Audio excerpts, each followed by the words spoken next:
Once upon a time, there was a baby turtle. This is such a good story. You're not going to believe what happens to this turtle. The turtle was going about its day. It was like any other day until it noticed its shell was growing abnormally. Instead of a nice parabolic shape, the shell was growing like a two-humped camel. The baby turtle had walked into a plastic bottle ring. You know, the kind of plastic ring that's left on the bottle after you twist the top off. The turtle had gotten stuck around his stomach and shell, and the plastic was causing the shell to grow in different directions. One day, a young girl found the turtle, noticed the shell. She pulled out scissors, and she cut the plastic ring. As soon as she cut the ring, you know what happened to the shell? Nothing. That's the story.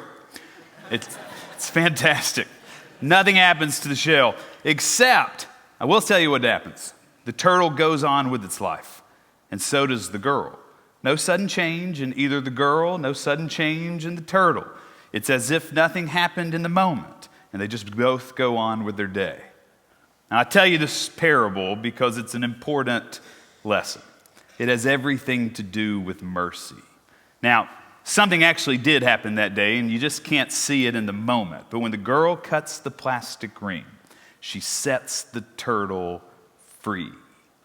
Nothing happens immediately, except the turtle gets to go on living its day free from the thing that had entrapped it, free from the thing that had hurt it. And that's what mercy can do even today.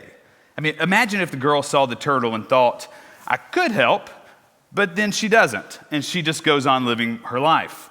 Now, in this second scenario, she hasn't really changed in this one either. She's still the same girl. She still believes all the same things, and all of that was the same as it was a minute ago, but the turtle is still trapped. It has not been set free. I really like thinking about both of these stories. They quickly set up the playing field for why mercy is so important. At least one side is mercy, the other side is not. Mercy is receiving, is something we receive from God, but it's also something that we have to give.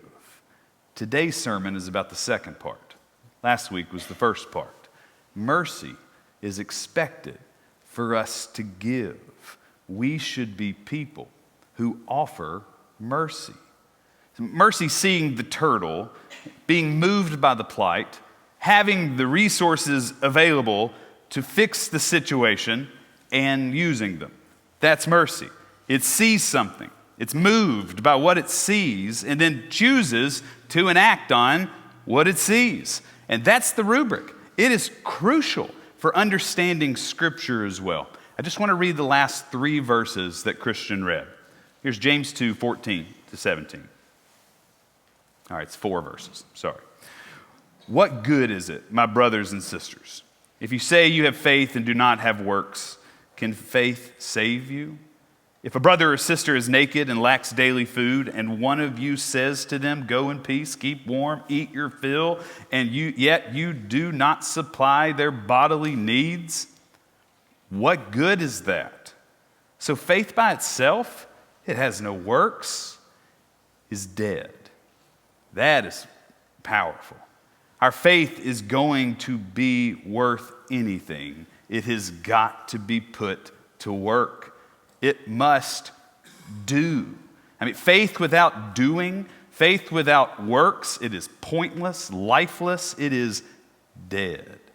A faith that just wordsmiths, sits in a circle and talks about things but never actually does anything. It's just cognitive processing, splitting hairs. That kind of faith without action, it is superfluous. Faith without exercise is what it is you say you believe in. You say you have this kind of faith. Your faith, you say, it even has the power to save turtles, but you do nothing. And that faith is dead. The turtle in the girl story, it's lighthearted, but it serves as a great example. The version of the girl who sees the turtle but does nothing is a pointless faith. It's also a very sad faith. But the version of the girl that sees the turtle, empathizes with it, is moved by the plight, has the resources to help, and utilizes them in the moment. That's mercy. I mean, that's a powerful charge we're hearing from James here. I mean, hear this again. What good is it, my brothers and sisters, if you say you have faith, but do not have works? I mean, in other words, what is the point of your faith if it doesn't help people? If it doesn't empathize with the next person? If it doesn't affect change to the community around you? What good is it? Why would you profess in something, believe in something, if it doesn't make a difference to anyone? Why would anyone do that? James tells us, because if your faith does that, it's just about you. It's only about saving you. It's not about your relationships. It's not about your family. It's not about your church community. It's not about the wider community. It's not about the kingdom of God. It's not about what Jesus is doing in the lives of people around you. It's not even what you can do in the lives of people around you. Your faith is just about you. And that's it. I mean, the girl who overlooks the turtle and goes on living her day is thinking about her day, how she can behave and what she can do to keep herself safe. Her whole worldview is about her. But if a faith that only saves you and it doesn't work and it doesn't do, it's not authentic. I'm not even sure you can call it faith. If you want a true, authentic faith, then it must carry a working mercy.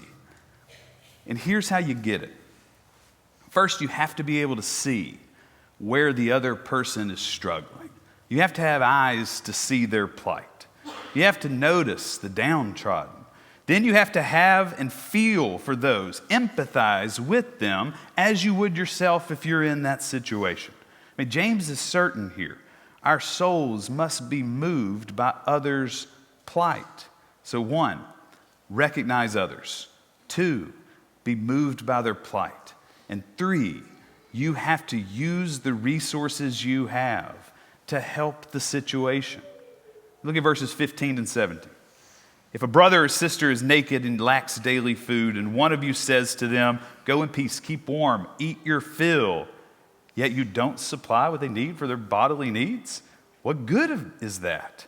So faith by itself, if it has no works, is dead. I mean, hearing this, I think we would all nod in agreement. Yeah, faith should move us to action. I mean, spiritual formation and missions are two sides of the same coin. It's why we literally have an education building right behind our sanctuary and a Harrelson Center building right next to it. It is both. You study and learn your faith, and then you put it into action. We work out our faith. These things work together. That's the whole point. Now, but as I alluded to last week, a huge Christian claim is that we are saved by grace alone and not our works. This is a big controversy in the New Testament. Paul says we're saved by faith. It's not of yourself. You can't earn your way into heaven. It is clear in the New Testament. Paul's theology is that works righteousness can't get you into heaven. There's no way. It doesn't work. But yet, you can do all you want, and it's never going to be enough. But then the sweeping, most amazing discovery about James's theology is, but if you do nothing, that's not going to work either. He's arguing you have to put what you've learned into action or you didn't learn it. Now, a lot of theologians don't like James. They really kind of resist this theology because it feels like works righteousness. There are, though, others that absolutely love him. And he's offering a very authentic version of what Christian thought is. You got to put your faith into action. And the truth is, there's a real debate here. There's pluses and minuses on both sides. Salvation by grace alone or works needs to be a part of the equation. Which one is it? I'm not going to tell you what you should believe. I think you need to wrestle with those thoughts on your own. But I will tell you what I believe. I think Paul is right, not James. Hold that thought.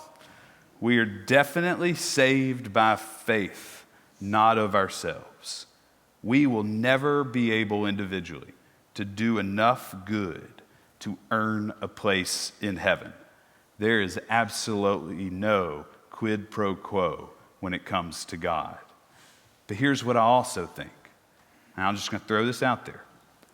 I don't think James is concerned at all with personal salvation, not nearly like Paul is. I think James is looking to make a real lasting impact to his community here and now. That's why last week he said, take care of the orphans and the widows. He is not trying to say whether or not your soul is saved. He's trying to care for the people who need to be cared for. He's trying to show kindness and offer bread for the journey. He believes that when you experience God's powerful love personally and feel God's powerful love personally, then your heart will be stirred in a way that it can't help but to share God's love with everyone else. Last week, we had a beloved church member who passed away. His funeral was Friday. When I was at the hospital as he was passing away, friends were there. When he moved the body to hospice, friends were there. After his death at the house, friends were there. After the funeral, friends were there. Each time bringing food, cards, hugs, love, laughter, and tears. The people connected to the family. They showed up. They recognized the situation. They were moved by the plight of the family. And they responded with the resources they had and the family needed. For James, that's what faith looks like in action. Their faith had works, and their faith was alive. Last week, we showed the ribbon-cutting video of the Habitat house that we built throughout the year. You didn't have to give up, every one of you that worked on this house, you didn't have to give up your Saturdays hammer and nails. You could have just moved on with your day, and you're still a great person.